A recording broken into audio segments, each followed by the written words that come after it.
Hi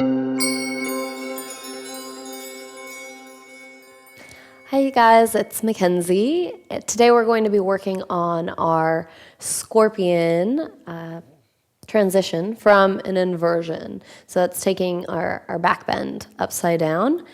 We're going to use 2 blocks, so you'll want to have them both handy, but to begin we're only going to use one. And know that if your back needs more warming, definitely to take it. This is more to teach you tools to get into scorpion than it is to warm you for it. So we're going to start with a block between our hands, creating little L's with the thumb and index fingers. Elbows are shoulder width apart, and I want you to start relatively close to the wall. So fingers almost all the way at the wall. You'll curl the toes underneath you, lifting the hips up and back into dolphin. And just take a few breaths in your dolphin pose.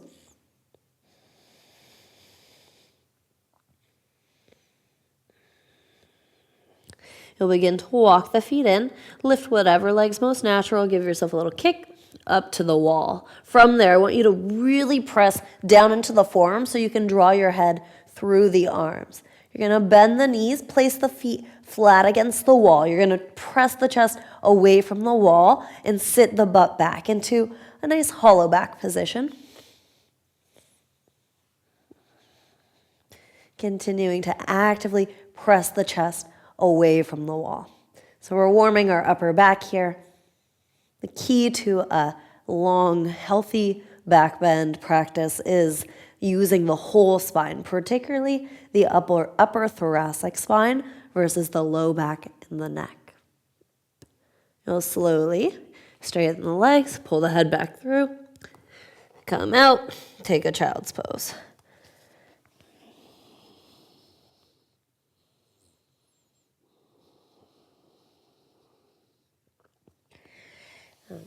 So our hollow back is useful, and it really opens and warms our upper back, although scorpion doesn't quite use that same engagement. So now we're going to take that kind of upper back mobility into a chin stand where we're going to use our 2 blocks. And you want to make sure that you've got blocks that are fairly stable. So these blocks are a little bit small for my preference. I like the ones that are a little bit longer, and you could possibly stack 2 of them. That will give you a little bit more stability side to side, but now you've got 2 blocks stacked, so it's a little bit less stable.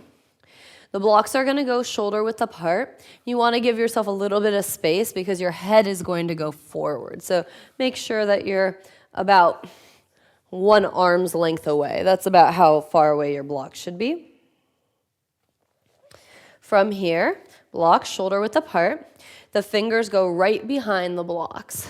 You're going to begin to lean forward, setting the blocks, the shoulder heads on the tops of the blocks. So you want to find that position that you're stable and kind of check out the stability of the blocks. I know this pose is in my body, so it doesn't matter that the blocks are not super stable. You'll curl the toes, lift the hips up. 1 leg will lift, little kick up.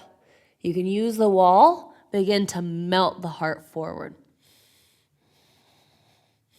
Again, you're looking for it. The chest melts forward. I want you to keep the legs straight. Strong press down into the hands.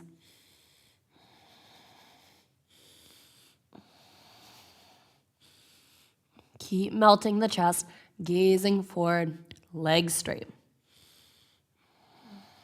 Make sure you save enough energy to come back up, walk yourself up and down. Take a moment. Child's pose.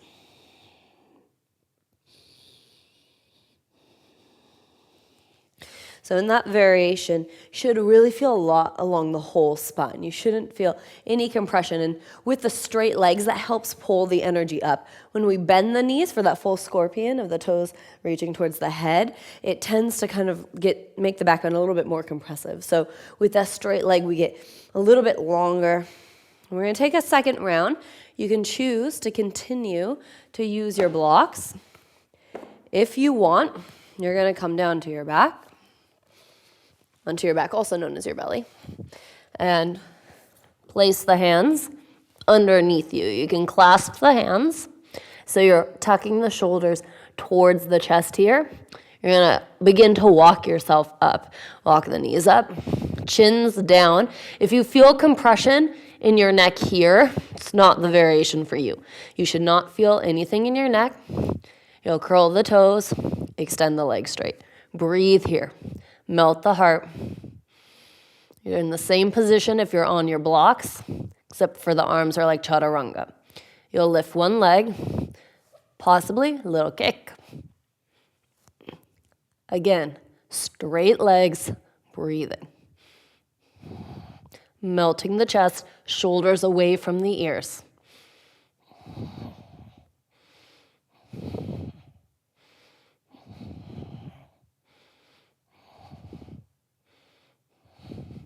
You'll slowly come back out. Unbind your hands. Turn the head to one side.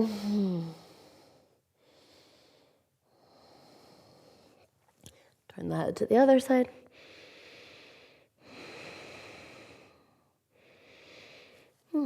You'll press yourself back to a child's pose.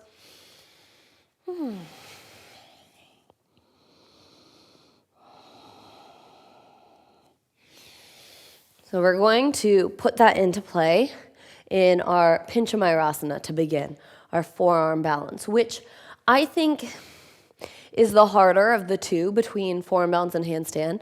The reason being is when we're in forearm balance, our arms are in a locked position, and so if you have tight shoulders, it makes it a little bit more challenging. In handstand, our arms aren't as locked, and so it tends to be a little bit more easier for people to find their back bend. So what we're going to do is set ourselves up. You want to give yourself a tiny bit of space away from the wall. You don't want to be super close. Curl your toes, walk the feet in, little kick up. From here, just like we just did, melt the chest towards the ground, look forward, look forward. My legs are straight, and I bend one knee. Top of the foot presses against the wall, then the other. You press the tops of the feet into the wall. Try to keep the knees squeezing in towards one another. Press down into the forearms.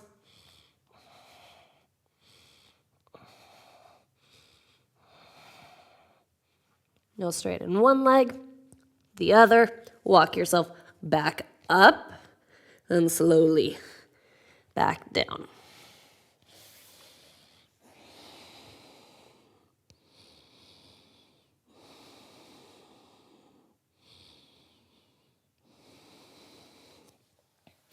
And you'll roll yourself up. And we'll give it a shot in a handstand, just so you can kind of feel the difference. Of course, if you're not comfortable in either one of these inversions, then you don't give it an attempt.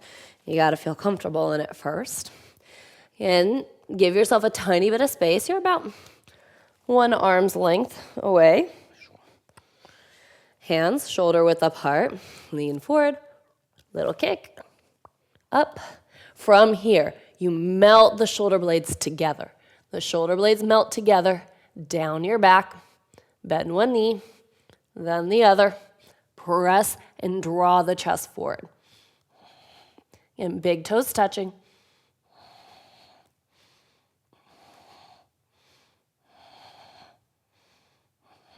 Maybe you find balance. One leg can go straight, then the other. Press all the way out of it first. Will feel really nice. You'll lower yourself down to a forward fold. Reach for opposite elbows.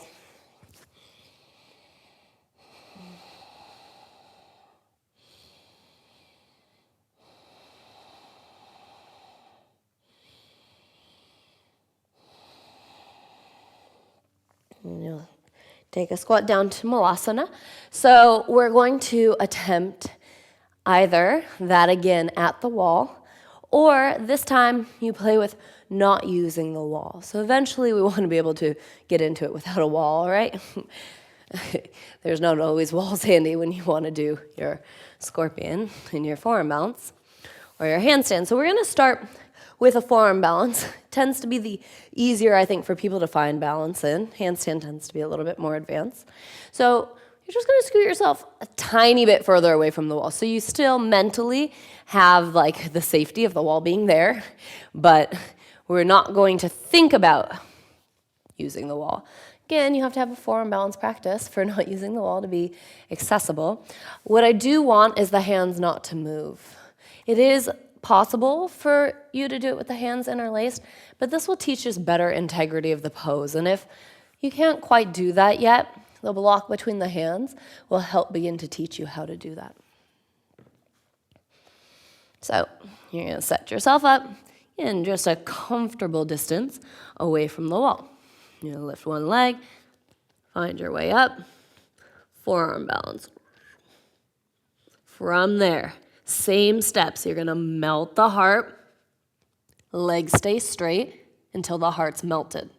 One knee bends, keep melting the heart, draw the toe towards the head, then the other. Pressing down into the forearms, breathing. Heart melts forward, press down. Melt and press, melt and press. Straighten and come back up. Child's pose.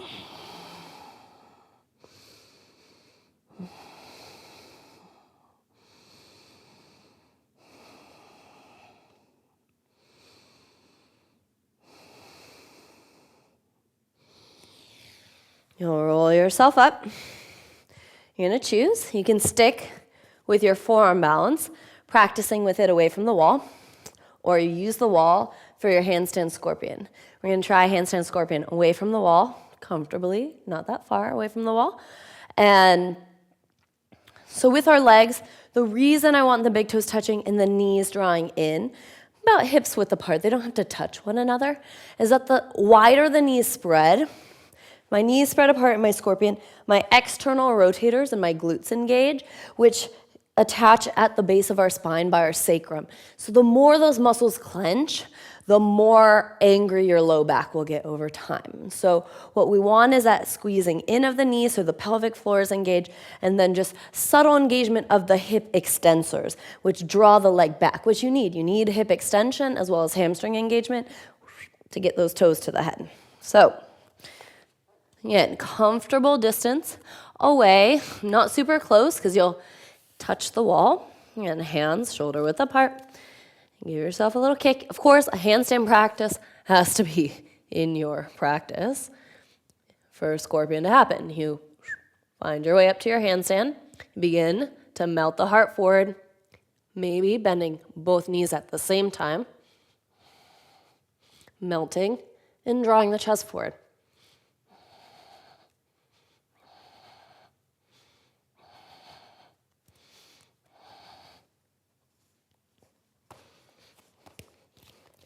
Coming out when you feel ready into a standing forward fold or child's pose if you were in on your forearms.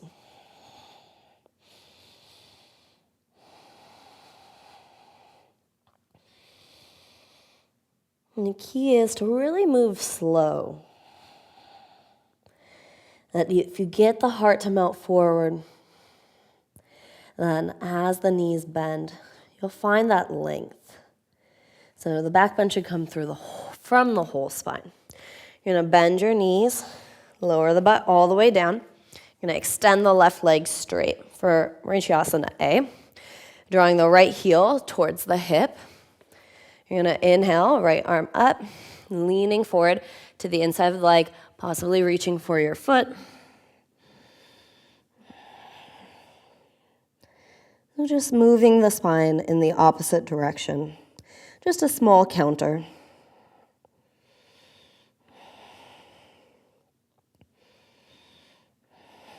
It's important to find balance in our practice. If you practice back bends obsessively, to practice forward folds as well.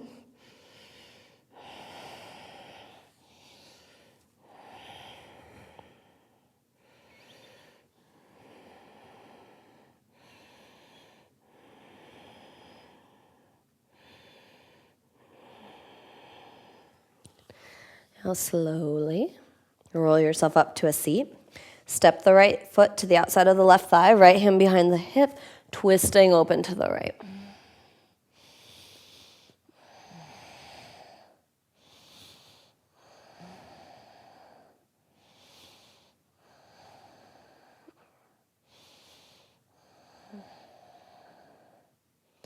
After your next exhale, inhale forward, extending the right leg straight, bending the left knee. Inhale the left arm up, and as you exhale, lean forward, reaching for the foot, possibly. If you can keep the left hip grounded, great. If it has to lift a little bit, that's okay as well. We're going more for the folding forward aspect of the posture.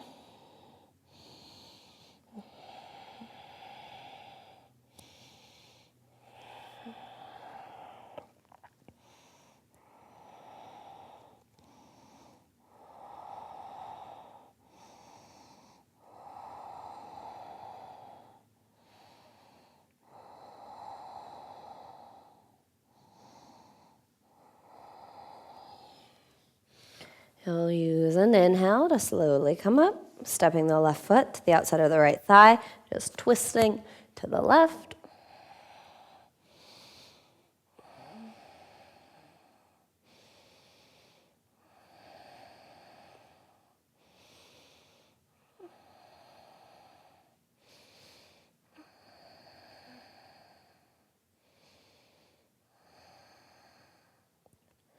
After your next exhale, inhale the gaze forward, extend both legs straight.